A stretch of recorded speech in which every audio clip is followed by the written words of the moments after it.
Chapter 16. The Recipe for Automation.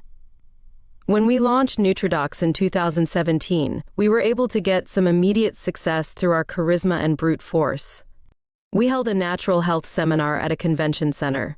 5 scientists and I followed the seminar up with a health consultation booth, where we provided health analyses of close to 150 people, out of which 25 of them became clients. This led to several thousands of dollars of revenue in a matter of 6 hours.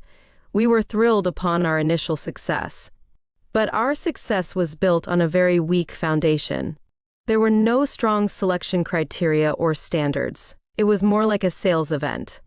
It was not too long after that the clients started asking for a refund, and eventually the entire team also fizzled out. At that point, we had a choice to either give up on the idea or reinvent ourselves. I chose the latter option. After a few months, I realized that there were no selection standards to onboard people on our team. On top of that, even before a team is created, the leader needs to be worth following. So far, I had been a person who was busy chasing successful people and trying to get them to work on my ideas. After this failure, I flipped the equation and chose to work on myself. Until that point in my life, I never properly read a book outside of my science curriculum.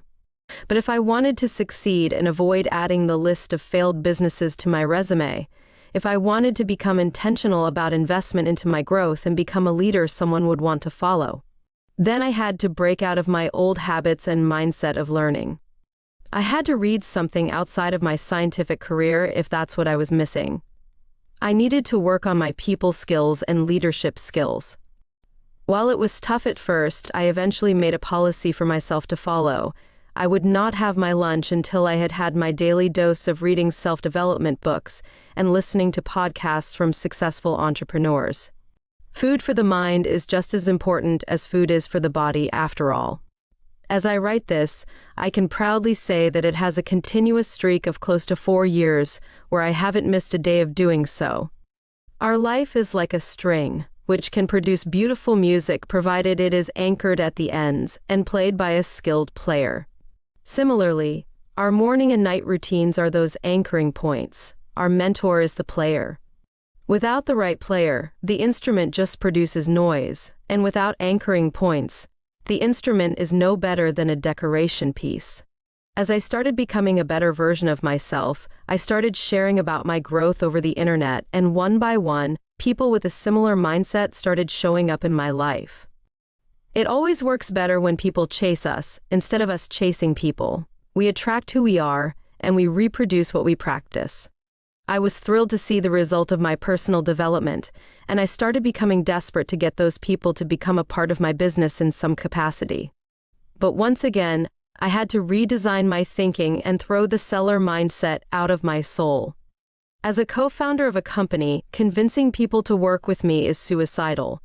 I started developing a set of selection criteria based on suggestions from my mentors as well as my personal experience. It took another few years to nail down the selection process, but now it is streamlined as I have dealt with close to 2,000 people one-on-one through the selection process to this day over the past several years. It takes about 6 to 8 weeks to prepare and select high-quality people, but the ones who are selected are quite self-sufficient and disciplined people who do not require much oversight. I would rather invest my time and energy into finding that right person instead of doing some sort of mass recruitment only for the sake of showing growth. Or as my mentors often put it, I'd rather run with one instead of dragging 100. But we see the reverse happening in so many organizations around the world in almost every industry. But what builds up fast without a solid foundation also has the potential to come crashing down fast. It took close to 7 years for us to streamline and optimize the onboarding and training process. With our current system, once we train people for a few months, they become almost independent of us. But at the same time, we make sure to treat them as our family, so that the loyalty is maintained, loyal and independent. But business isn't separate from life. It's a part of it. For us, it's at the center of our life. And for that reason, we have gone to the extent of providing financial advice, marriage counseling, wellness guidance, career support, etc., to make sure that our team thrives in every area of life. In the words of Sir Richard Branson, we train people so well that they don't need us, but at the same time we treat them so well they don't want to leave us.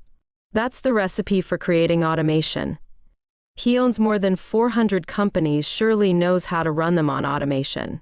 Success in one area of life usually pours into other areas. All the automation and leadership skills that I was learning came very handy, and that helped me automate the work at my office job.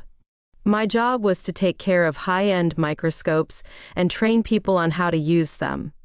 Instead of manually training people one by one, I created training videos and put them on YouTube. It created more free time for me and an opportunity for the microscopy user to watch the training video as many times as they wanted. Now the training videos are being used by microscope manufacturers as well as users from other universities. It ended up becoming a win-win scenario for all parties involved. Furthermore, anytime somebody came to me for scientific collaboration, I would gently redirect them to someone else who could be more interested and be a better fit. This way, I kept my job responsibilities low so that I could focus on growing my enterprise. Another important aspect to consider is the ability to build resilience and laser-sharp focus. My wife and I consider our business to be one of our babies. When our daughter was born and parenting became an important choice and responsibility, we didn't ignore one baby, which is our business, in the name of the other baby, which is our daughter. Instead, we used it as motivation, since we wanted to create a legacy that could be beneficial to our daughter and to the rest of the world. She was still conducting business activities by choice, even when she was hospitalized for unexpected surgery. I was feeding my daughter while plugging into an important business meeting. When we were about to move back to India, and all our furniture was sold by then, we were in an empty apartment. I created a makeshift table using a dog crate. Our resilience has set an example for our team, and that's why we don't need to babysit them. I can only share so much wisdom here because the rest of it needs to be learnt in the field in a case-specific way, through practical experience under mentorship of a good co-pilot. If you are looking for a mentor and don't know where to start, you can start with someone you admire, or you can visit GeniUs-Universal.com for a potential way to get started on your journey too. Chapter Summary. Before a team is created, the leader needs to be someone worth following. Leaders are readers. Food for the mind is just as important as food is for the body. Our life is like a string, which can produce beautiful music provided it is anchored at the ends and played by a skilled player. We attract who we are, and we reproduce what we practice. Train people so well that they don't need you, but at the same time treat them so well they don't want to leave you. Consider your business to be one of your babies. Remember to feed it no matter what. Use your challenges as motivation and opportunity to grow, not as an excuse.